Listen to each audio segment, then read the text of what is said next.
Yuk, bismillahirrahmanirrahim.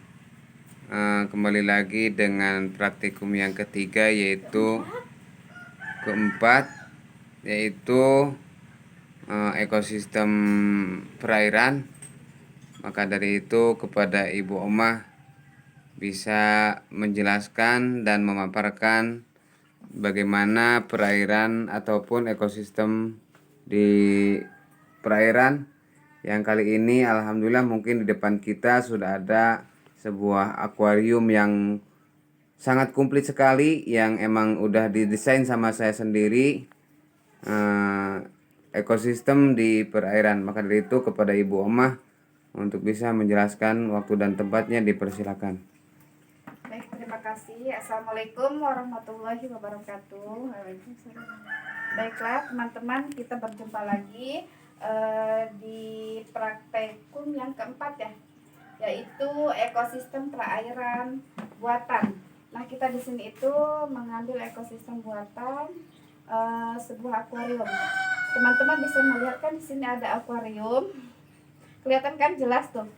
Nah, di sini saya akan menjelaskan sedikit tentang ekosistem perairan buatan. Nah, di sini ada komponen abiotik. Yang pertama di sini komponen abiotiknya itu air ya. Nah, iya, air itu kondisinya di sini itu jernih ya, Bu Rasti ya, jernih. Nah, yang kedua komponen abiotiknya yaitu udara. Ada tuh udara itu. Nggak, maksud itu gelembung-gelembung udara yang di Ini ya. itu gelembung-gelembung nih, itu gelembung udara bisa kita lihat Di sini berarti di sangat sengaja cukup ya, sangat cukup gitu. ini gelombang udaranya. Nah, yang selanjutnya yaitu komponen abiotik cahaya. Di sini kondisi keadaan cahayanya itu cukup ya, cukup bagus. Karena Nah, di luar ruangan ini. Ya. Outdoor. Ya. Nah, yang selanjutnya yaitu komponen biotiknya. Komponen biotiknya di sini ada jenis tumbuhan. Jenis tumbuhannya itu bisa dilihat ya teman-teman, di sini tumbuhan yang tumbuh di air ya, yang bisa bertahan hidup di air gitu. Ada ini lihat kan, ada eceng gondok ya yang bisa mengapung di air. Kemudian ada tumbuhan kayu juga. Kemudian Kayak kangkung nih. ya, ini kayak semacam kangkung. Nah, ini adalah tumbuhan produsennya. Kemudian tumbuhan biotik, komponen biotik lainnya ada ikan, lihat ikan hias ya, Bapak Ibu bisa lihat gitu. Ikan hias berbagai macam namanya, nggak tahu saya juga persis namanya, kurang tahu ya. Di sini ada yang besar, ada yang kecil-kecil juga. Yang kecil-kecilnya mana? yang kecil-kecilnya ada. Kemudian bisa, tadi nongkrong di sini ada kura-kura nongkrong tadi di atas, mungkin karena disemperin airnya. Kura-kuranya mana? Ya, Ngumpet. Tadi ada kura-kuranya. Kemudian selain kura-kura ada juga udang. Udangnya terlihat tidak? Nih, kura-kura nih, ada nih tuh sebelah sana. Nah, bisa Udang dilihat juga kan? ada kecil sih, mungkin karena ini lumayan ini ya, banyak tumbuhan, ada daun-daun juga, akhirnya udangnya tidak terlihat. Ada apa lagi? Ada cacing. Ada mungkin cacing di bawah, kena nggak kelihatan. Ada di bawah. Nah, di sini juga terlihat ada batu-batu kecil, ada tanah-tanah kecil. Ini juga salah satu komponen abiotiknya. Terlihat. Nah, ini merupakan ekosistem perairan di akuarium, terlihat jelas sekali. Nah, di dalam ekosistem perairan ini yang lebih besarnya yaitu komponen abiotik, yaitu adalah air. Air cukup besar sekali, karena yang namanya air otomatis kita ikan membutuhkan dengan air ya. Nah, kalau jaring makanannya, jaring rantai dulu ya. Rantai makanannya.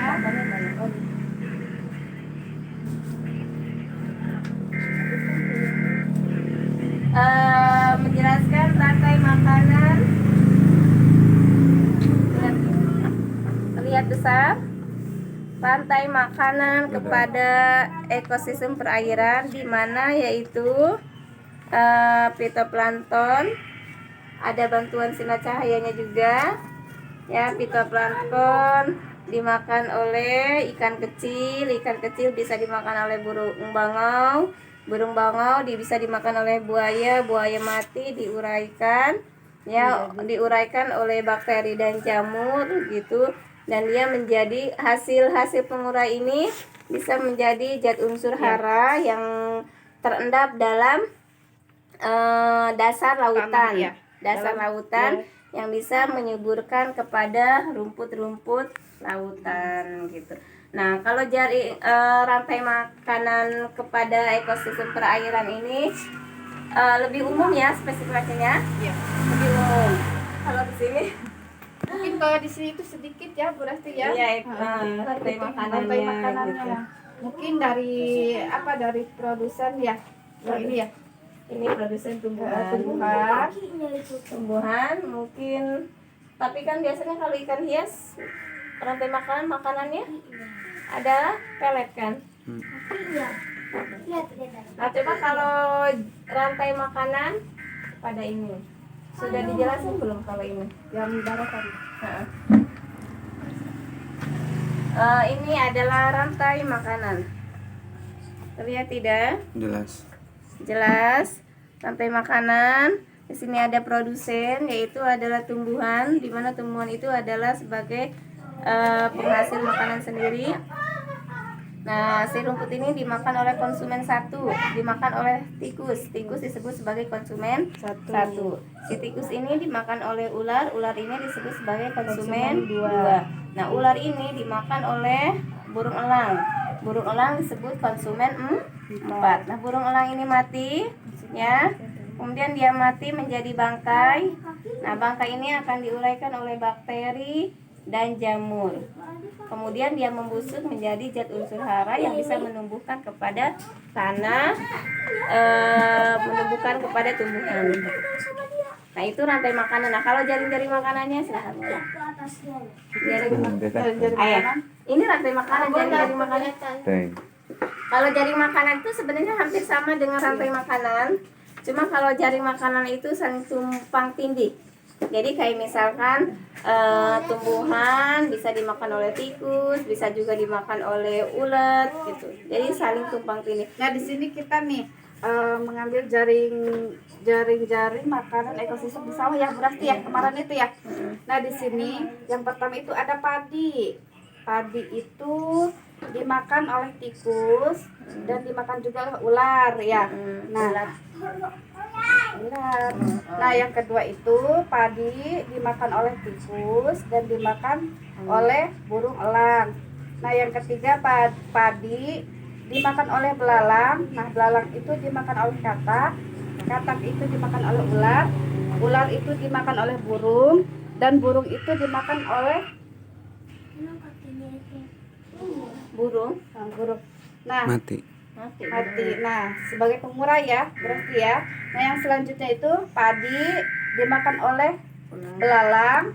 Nah, belalang itu dimakan oleh katak. Katak itu dimakan oleh burung elang dan menjadi pengurai. Nah, yang terakhir padi dimakan oleh ulat. Ulat dimakan oleh katak. Nah, katak itu dimakan oleh burung elang. Nah, yang selanjutnya itu akan menjadi pengurai. Jadi di sini kalau jaring-jaring makanan itu saling tumpang tindih gitu. Jadi padi itu bukan cuma dimakan oleh satu hewan saja, tapi bisa dimakan oleh beberapa, oleh tikus, oleh belalang, oleh ulat, dan begitu pun dengan tikus, dengan ulat, dengan belalang gitu. Bukan cuma dimakan oleh satu alat saja. Gitu. Nah, saling ketergantungan seperti ini otomatis akan menjaga kepada ekosistem, menjaga keseimbangan ekosistem.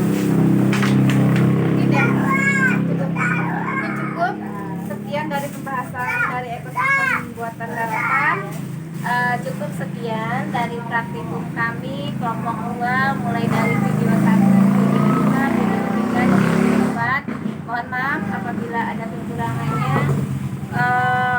Kurang udah otomatis ya, karena keterbatasan kami dengan pengetahuannya juga. Mohon bimbingan yang lebih lanjut oleh Bapak dosen dan tanggapan dari teman-teman Bapak Ibu semuanya. Kami akhiri. Assalamualaikum warahmatullahi wabarakatuh. Iya.